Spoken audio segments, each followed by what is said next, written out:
আসসালামু আলাইকুম সম্মানিত ভিউয়ার্স, কেমন আছেন? আমি মোহাম্মদ জাকারিয়া, চিকিৎসক, মোটিভেশন স্পিকার।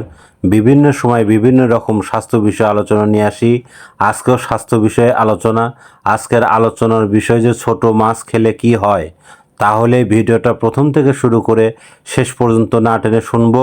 প্রথমে একটি লাইক দিব, সাবস্ক্রাইব করব, নোটিফিকেশন অন করব, পেজে ফলো দিব। তাহলে স্বাস্থ্য সম্পর্কে নোটিফিকেশন আপনাদের কাছে পৌঁছে যাবে। তাহলে বন্ধুরা মনোযোগ দিয়ে শুনুন। ছোট মাছ খেলে কি হয়? 1. হাড় ও দাঁত মজবুত হয়। 2. শরীরে রক্ত বৃদ্ধি পায়। 3. চোখের দৃষ্টিশক্তি ভালো থাকে। 4. হৃদযন্ত্র সুস্থ থাকে। 5. রোগ প্রতিরোধ ক্ষমতা বাড়ে। 6. ওজন নিয়ন্ত্রণ সাহায্য করে। 7. শিশু বিদ্যুতের জন্যে ভালো। বন্ধুরা, এই ধরনের ভিডিও পেতে আমাদের ইউটিউব চ্যানেলে ঢুকবেন। আর স্বাস্থ্য নিয়ে অনেক ধরনের ভিডিও আছে, আপনারা পাবেন।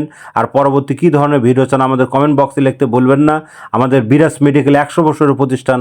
যে কোনো ধরনের গোপন অসুখ বিষয়ে আপনি চলে আসবেন। তো বন্ধুরা, এতক্ষণ মনোযোগ সহকারে দেখার জন্য সবাইকে ধন্যবাদ।